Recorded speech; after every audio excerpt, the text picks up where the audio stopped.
Before I start this video, there has to be a public service warning. Danger! Danger! Please note, this video does feature extensive scenes of spreadsheets and occasional maths. And if you're not completely bored already and you're still here, let's get started.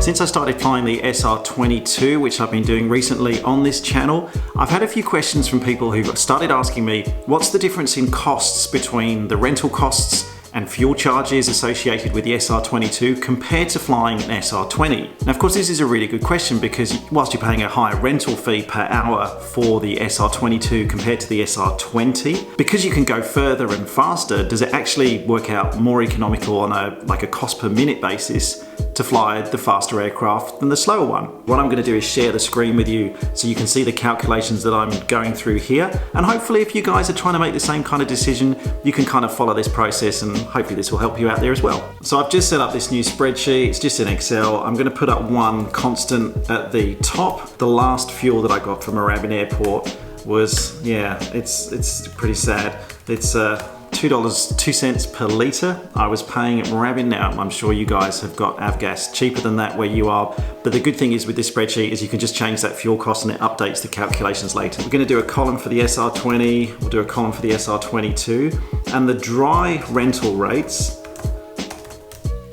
that I pay are $240 for the SR20 and $300 for the SR22. Now we want to work out how many litres per hour both aircraft burn, so I'm going to do this at cruise rates. I'm not going to worry about climb and descent and everything. I'm just going to go for a leaned out cruise rate and do a comparison between the two. So leaned out, the SR20 burns 8.5 gallons per hour. So if I just times that by 3.8, I'll get 32.3 litres. And the SR20, that's 14 gallons per hour. We had it down to the other day. So in litres, that comes to 53.2 litres per hour. So fuel costs per hour, leaned out, we can put that in here. Fuel costs per hour will just be this 32.3 times the $2.02. And the same for the SR22, this one times this cell. And so we've got $65 for the SR20 and $107 for the SR22. So now we can start to work out, well, what's our wet rate per hour?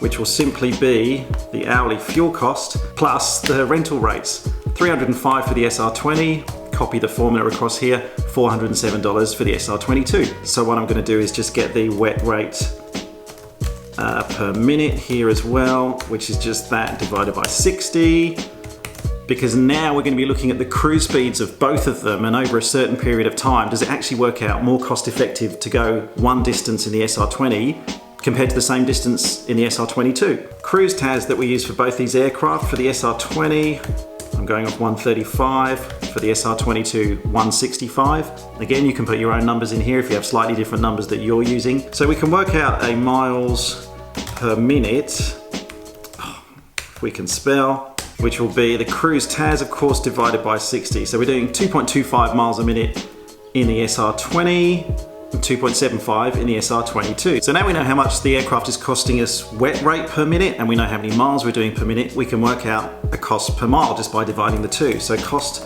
per mile will be $5.09 divided by the 225, 226, and again, copy the formula across here, $2.47. And that is where we're actually getting a good comparison now. So to go 1 mile in both these aircraft, the cost difference is not actually all that much. $2.26 for the SR20, $2.47 for the SR22. But you've got to take other considerations you've got to take other factors into consideration as well. For example, the SR22 is going to get you there faster. So if you want to go longer distances and shorter spaces of time, then speed is of course a priority for you, then go for the faster aircraft. Additionally, the SR22 climbs faster than the SR20, so if you wanted to climb to get better tailwinds, for example, your climb in the SR22 is going to be quicker, so you're going to get into that tailwind faster, so you're going to actually achieve better ground speed quicker, which is a more economical way of flying. But just purely on a cost per mile basis, that's what I've been using over the last few days just to justify my move from Tango Delta Sierra, the SR20, up to Kilo Juliet November, the SR22 that we were flying the other day. I hope that was of some use. I hope it was of some interest. On the channel, just a quick preview, the air traffic control video that some of you guys know that I've been filming over the last week. That's almost done. The final edit's almost done. I'm looking to release that on the channel very soon. Fascinating day. It was really interesting behind the scenes at air traffic control. Met some great people, and I've got some great content for you guys on how you can become an air traffic controller. Also some really good tips for you pilots as well out there, just on some of the things you can do to make your life and air traffic control's life a lot easier. So that's coming to the channel soon, and make sure you follow me on social media. I'm at Steph747 on Twitter, Facebook and Instagram. I'm going to be announcing in the next day or two a huge trip that's coming up, massively tied into aviation as well. Lots of opportunities to be talking to some really key people in the world of aviation, not here in Australia. Thanks as always for watching, especially because there was like a whole bunch of maths in there, but I do appreciate the support.